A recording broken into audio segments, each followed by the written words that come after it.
Hello friends, welcome to little desire channel. இன்றைக்கி நம்மளோட சேனலில் சின்ன சின்ன டிப்ஸ் மூலியமாக நம்மளோட லைஃப்பை எப்படி பெட்டர் ஆக்கிக்கலாம் அப்படிங்கிறதையும், செல்ஃப் இம்ப்ரூவ்மெண்ட்டுக்கான சின்ன சின்ன மாற்றங்கள் என்ன செய்யலாம் அப்படிங்கிறதையும் பார்க்கலாம். இதில் நான் சொல்கிற கருத்துக்கள் என்னோட தனிப்பட்ட கருத்துக்கள் மட்டுமே. இதில் உங்களுக்கு ஏதாவது கருத்து மாற்றங்கள் இருந்தால் நீங்கள் தாராளமாக இந்த வீடியோவை ஸ்கிப் பண்ணிக்கலாம். நம்மளோட செல்ஃப் இம்ப்ரூவ்மெண்ட்டுக்கான ஃபஸ்ட்டு டிப் என்னன்னு பார்க்கலாம். Self care and self love. மற்றவங்களுக்காக நம்ம பார்த்து பார்த்து கொடுக்குற அன்பை நமக்கு நம்மளே கொடுத்துக்கிறோமா அப்படிங்கிறத ஃபஸ்ட்டு நம்ம செக் பண்ணிக்கணும். நமக்கு பிடிச்ச சின்ன சின்ன வேலைகள் செய்கிறதுலேருந்து, நமக்கு பிடிச்ச மாதிரி நம்ம ட்ரெஸ்ஸஸ் போடுறோமா, இல்லை நமக்கு பிடிச்ச உணவுகள் சாப்பிட்றோமா அப்படிங்கிறதுலேருந்து, தினமும் நம்ம செஞ்சிட்ருக்க வேலைக்கு நடுவில் நமக்காக நம்ம என்ன செஞ்சுக்கிறோம் அப்படிங்கிறத கொஞ்சம் யோசித்து பார்க்கலாம். இதில் நமக்கு பிடிச்ச மாதிரி நம்ம இருக்கிறோம் அப்படிங்கிற பட்சத்தில் ஓகே. இல்லைன்னா நம்மளோட செல்ஃப் லவ் அண்ட் செல்ஃப் கேரை எப்படி அதிகப்படுத்தலாம் அப்படிங்கிறத நம்ம அனலைஸ் பண்ணலாம். ரெண்டாவதாக நம்ம பார்க்க போகிற tip, quality time with our family. Quality டைம்னால் நம்ம உருப்படியாக ஏதாவது வேலை செஞ்சு தான் நம்மளோட ஃபேமிலியோட குவாலிட்டியான டைம் ஸ்பெண்ட் பண்ணணுங்கிற அவசியமே இல்லை.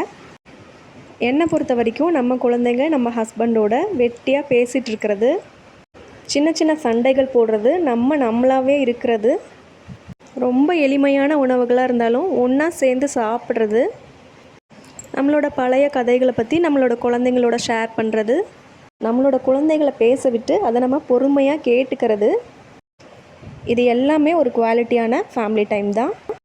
இதை நீங்கள் செய்ய மிஸ் பண்ணுறீங்கன்னா கண்டிப்பாக இதுக்காக டைம் ஒதுக்குங்க. நம்மளோட டைமை நம்ம வெட்டியாக போக்குறோம் அப்படிங்கிற கில்ட்டி கான்ஷியஸ் இல்லாமல் நம்மளோட ஃபேமிலியோட நம்ம ஸ்பெண்ட் பண்ணுற ஒவ்வொரு நிமிஷமும் நமக்கு குவாலிட்டியான டைம் தான். அடுத்ததாக நம்ம பார்க்க போகிற டிப், ஈட் ஹெல்த்தி. ஹெல்த்தியாக சாப்பிட்றதுனா டேஸ்ட்டே இல்லாமல் ரொம்ப போரிங்கான ஃபுட் சாப்பிட்றது அப்படிங்கிறது இல்லை. நமக்கு பிடிச்ச உணவுகளையே ஹெல்த்தியான முறையில் கொஞ்சம் கொஞ்சம் ஆல்ட்ரு பண்ணி தினமும் கொஞ்சம் கொஞ்சமாக நம்ம ஹெல்த்தியாக சாப்பிட்றதுக்கு ட்ரை பண்ணலாம். நம்ம உடனடியாக ஹெல்த்தியாக மாறணும் அப்படிங்கிறதுக்காக ஒட்டுக்கா நம்மளோட டயட் பிளானை மாற்ற முடியாது. தினமும் நம்ம சாப்பிட்ற உணவுகளை இது நமக்கு ஆரோக்கியம் தரக்கூடிய உணவுகள் தானா அப்படிங்கிறத யோசிச்சுட்டு, நம்ம ஜங்க் இல்லைனா ஆயிலி ஃபுட்ஸ் எடுக்கிறோம் அப்படிங்கிற பட்சத்தில் கொஞ்சம் கொஞ்சமாக அதோட அளவுகளை கம்மி பண்ணிக்கலாம். நம்மளோட பாடி டைப்புக்கு ஏற்ற மாதிரி நமக்கு செட் ஆகிற உணவுகளை நமக்காக நம்ம கொஞ்சம் எக்ஸ்பெரிமெண்ட் பண்ணி நமக்கு செட் ஆகிற உணவுகளை கண்டுபிடிச்சி அதை நம்ம சாப்பிட்டுக்கலாம். அடுத்ததாக நம்ம பார்க்க போகிற tip, do any physical activity. Walking போகிறதுல ஆரம்பித்து ஜிம் போகிறதா இருக்கலாம், இல்லை டான்ஸ் பண்ணுறதா இருக்கலாம், சின்னதாக ஒரு ஸ்ட்ரெச்சிங் இல்லைனா யோகா, நமக்கு பிடிச்ச ஸ்போர்ட் ஏதாவது விளையாடுறதா இருக்கலாம்.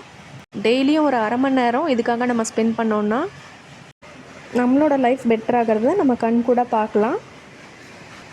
உடனடியாக நம்ம ஃபிட் ஆகணும் அப்படிங்கிறதுக்காக ரொம்ப ஹெவியான எக்ஸசைசஸ் உடனடியாக ஸ்டார்ட் பண்ணாமல் 10 நிமிஷத்தில் ஸ்டார்டிங்கில் ஆரம்பித்து நம்மளோட பாடிக்கு செட் ஆனதும் கொஞ்சம் கொஞ்சமாக அந்த டைமை நம்ம இன்க்ரீஸ் பண்ணிக்கலாம். அடுத்ததாக நம்ம பார்க்க போகிற டிப், கிராட்டிடியூட். சின்ன சின்ன விஷயத்துக்கும் நம்ம நன்றி சொல்ல ஆரம்பிக்கும்போது நம்மளோட லைஃப்பில் ஒரு பெரிய சேஞ்சஸாக பார்க்கலாம்.